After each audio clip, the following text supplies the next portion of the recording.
You think the mosasaur is terrifying? Wrong. The mosasaur was just lucky not to live in the same sea as him. Otherwise, the mosasaur wouldn't even be considered food, just an appetizer. Even so, sharks would avoid him. He came from 12 million years ago, with 36-centimeter fangs, specifically for hunting his own kind, tearing them apart for his main meal. After scientists reconstructed his bite force, the entire audience was silent for 3 full minutes. Because that number ranks first among all life forms on Earth, surpassing all dinosaurs, surpassing all known mammals, and no quadruped can rank ahead of him. He is called the Tantalus. But his most outrageous feature isn't his teeth, but what's hidden in his head. Scientists have studied it for decades, and even today they dare not give a definitive answer. In 2008, in the Colorado mountains of southern Peru, paleontologist Kraspost accidentally stepped on an exposed fossil and eventually unearthed a skull nearly 3 meters long. There was no one at the scene. Cheers erupted, followed by silence. They realized this creature shouldn't exist. It was a whale, but its mouth was full of fangs, each 36 centimeters long and 12 centimeters in diameter. Look down at your arm. From elbow to wrist. That's roughly the length. Is this thing a whale? Yes, but it doesn't eat lobsters or small fish. It hunts other whales exclusively, not occasionally, but as its main meal. Paleontologists calculated its bite force. Its bite force could easily crush a Tyrannosaurus rex. Its bite force reached an astonishing 15 tons, while a Tyrannosaurus rex only had 3.6 tons. In the oceans 12 million years ago, even a Megalodon would have given it a wide berth. So what should this monster be called? The team turned to the Bible and chose the ultimate, world-destroying sea monster, Leviathan. The Leviathan whale could reach a maximum length of 17 meters and weigh over 50 tons. You might think that's nothing special. Blue whales are 30 meters long, aren't they? Blue whales eat shrimp with their mouths open, while Leviathan whales actively hunt, chasing their prey and tearing them apart. This is equivalent to enlarging the size of an orca 3 times and making it 3 times more aggressive. Even more outrageous is its mouth, 1.8 meters long and 1.2 meters wide, large enough to fit an entire adult. Its upper and lower jaws are full of teeth, which interlock and shear each other during a bite, sharpening itself with every strike.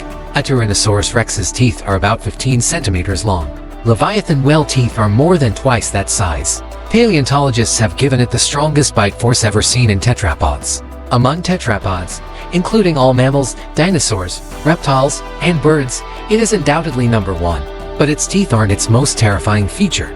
It has a secret weapon hidden in its head, a huge concave structure at the top of its skull called a stove basin, containing it all press. Modern perfumes also have similar features, but Leviathan whales were much larger than modern sperm whales. What were they used for? The scientific community is still debating, but every theory is chilling. The first is a sonar system, using sound waves to precisely lock onto prey, leaving no escape in the dark depths. The second is a sonic attack, using extremely high-intensity sound waves to directly cause the prey's internal organs to tremble and collapse, killing with sound. This isn't science fiction.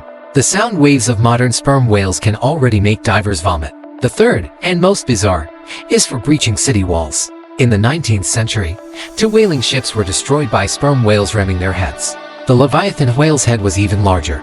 If it had charged at full speed at a serpentine shark, it wouldn't have been hunting. It would have been a missile strike.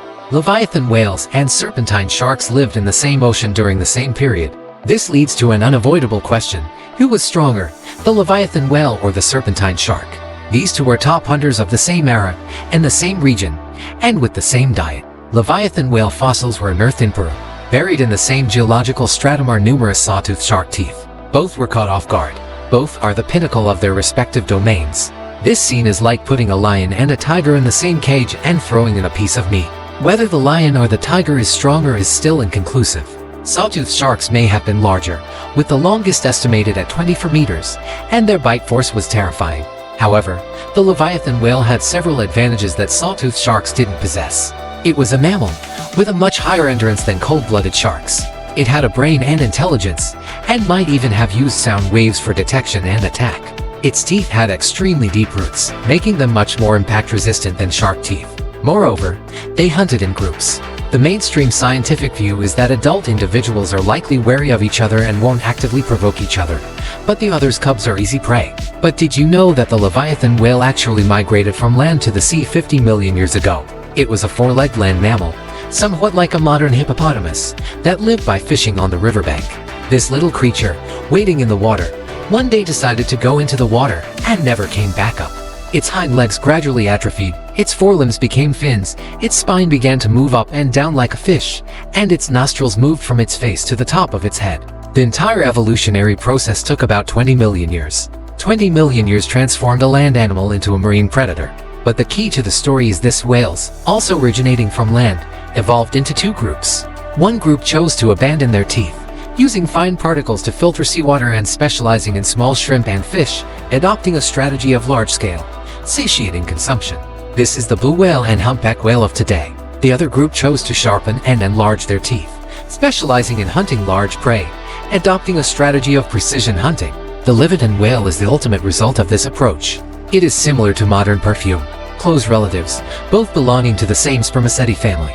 But modern spermaceti feed on small creatures like squid, resulting in increasingly smaller teeth, eventually leading to the near disappearance of their upper teeth. The Livyatan whale, however, did the opposite, grinding its teeth down to larger, deeper ones, arming itself completely and ultimately transforming itself into a war machine designed to tear apart its own kind. One ancestor, two paths, two fates. One survives to this day, the other vanishes into history. What killed the Livyatan whale wasn't a stronger hunter, nor natural disasters, but the late stages of a climate change event. Global cooling began, seawater cooled, and the numbers of large marine animals began to decline drastically. These were the Livyatan whale's primary food source. It transformed itself into the world's most perfect marine killer, but it never imagined that food would become increasingly scarce. It had no backup plan, no plan B. Its body was too extreme, so extreme that it had no room for transformation. Space, and then it was gone. You know what's most ironic?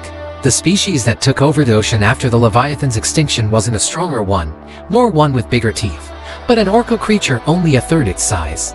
The orca didn't have its ultimate form, but it ate everything and could go anywhere. If one method didn't work, it would try another.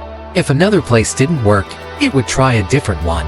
It never made itself replaceable, so it could never be replaced. The Leviathan spent 12 million years forging itself into the world's most perfect weapon, but forgot one thing: weapons serve the environment.